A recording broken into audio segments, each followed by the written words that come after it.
Hey everyone, so this is our second video regarding the discussion board post on understanding a work with children and adolescents. I'm going to address the other two questions related to our own emotions in the process of working with children and adolescents as social worker and as individuals, as well as the challenges of working with children and adolescents per se. So let's start with the first one.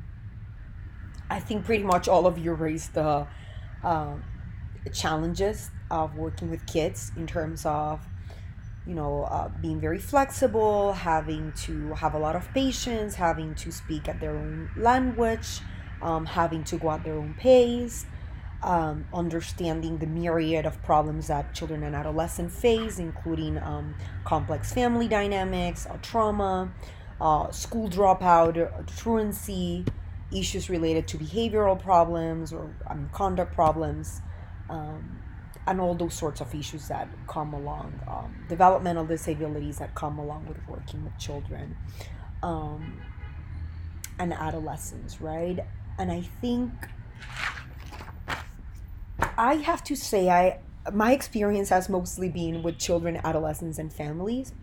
And I remember the first time my first young client as a student was a 4 year old, and I hated it, right? I dreaded even before I met the child because um, this is tied to some of the issues you brought related to your own personalities, your own emotions in the process. I'm a very organized, a perfectionist, a very detail oriented person. And sometimes, or not sometimes, a lot of the times, working with younger populations requires you to be messy, very flexible, very dynamic, and very creative. So those are not necessarily attributes that at that point when I was an MSW student I had tapped, and I was feeling extremely anxious, extremely distressed, extremely uncomfortable working with younger children. Again, because of the language barriers, I tend to view myself as a very sophisticated speaker, as well as someone that's, like I said, organized, structured, and a little bit of a perfectionist. So I thought initially that I really didn't have the skills or the patience or the interest to therapeutically work with children. And I love children, like many of you highlighted. I love children and adolescents. But I felt like it was going to be challenging for me to break those barriers. But something that I want to encourage you to do as we speak of emotions, transference, our own personalities, uh, just do not, because you're still in a learning process, do not shut the door to any possibility, because this is how I view it and how my experiences shaped me later on in life. Had I closed myself to the opportunity of working with younger children, I would not have the opportunity of also working on my own issues as a professional in terms of becoming more flexible, becoming more open, understanding diversity in clients.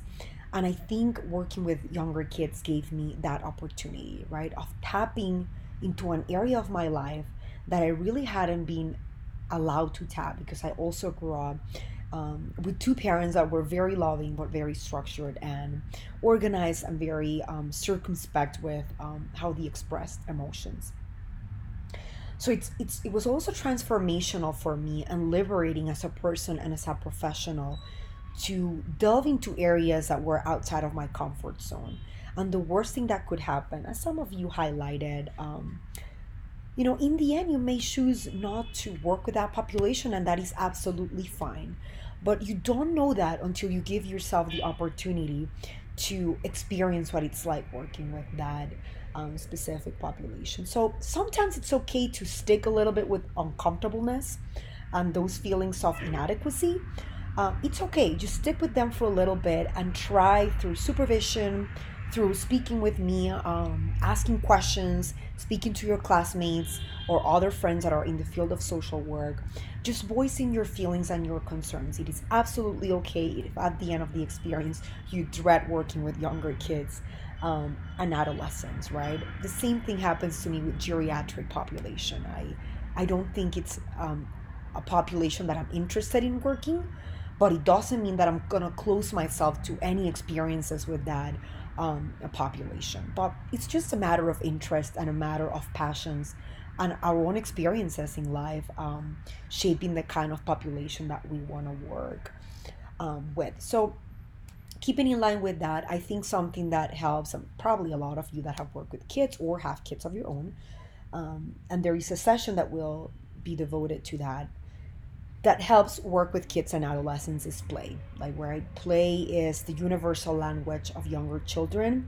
It helps them explore fears, fantasies, concerns, problems in a very open and flexible way. Because again, they're still in the process of developing cognitions, developing emotions, developing social skills.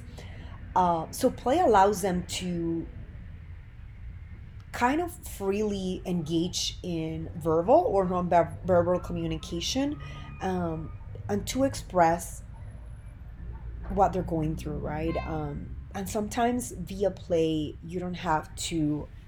Why is the reason that it is so comfortable for kids and some adolescents? It's because sometimes kids do not have to put themselves on the line, and by this I mean they don't have to speak in first person, because they can use their dolls, they can use their puppets, they can use clay, and create like a third party, like a third, I'm sorry, third party, third person point of view.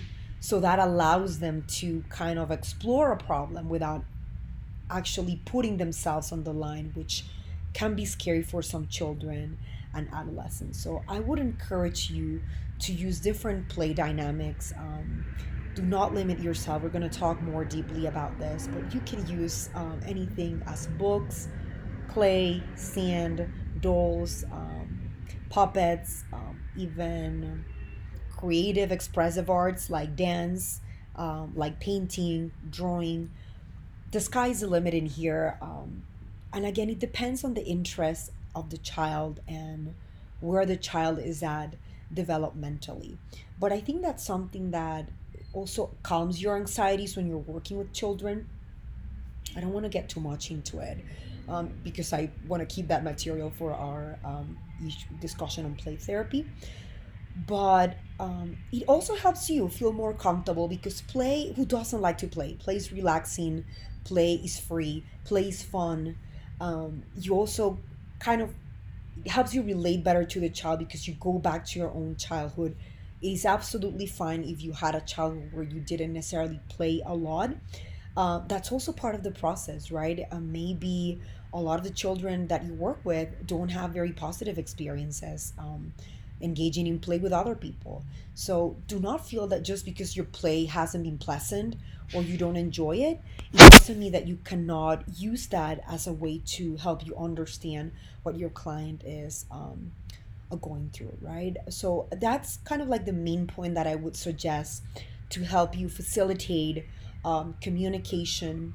Also, just start discussing lighter issues and lighter topics. You don't want to delve right away into complex issues, just as you do with any relationship that you have, right? You don't start by digging into very personal issues. Keep the conversation light. I've already highlighted this in another video.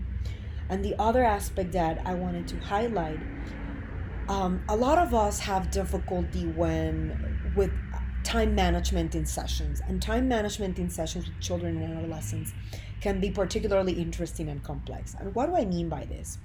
I've had kids that do not want to speak with me in the first couple of sessions, and because I've internalized that if I don't talk with someone, I'm losing time, resources, and energy, it makes me anxious as a clinician. Wrong.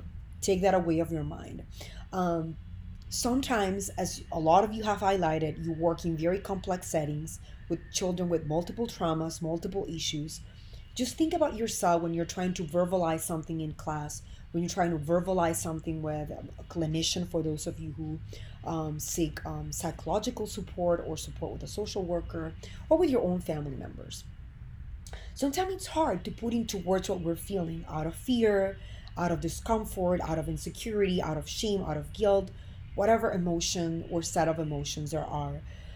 So just think how complex it can be with a child that is still developing communication, language skills, an adolescent that's still making sense of their world, that it's finding their position and place in their world. So take that away from your mind. Just because a child decides not to speak in the first one or two sessions, it doesn't mean that you're losing your time. Uh, that is their space, right? That is their time. This is a very different space from what they're used to. You're not their parent, you're not a classroom setting, you're not a teacher. And sometimes staying in silence, it's what you need to help the child get organized and verbalize what they feel, right? Sometimes I have used those first two sessions just to let the child do whatever they want to do. Like some kids just want to sit there and look down. Some kids want to curse at me. Some kids want to do their homework.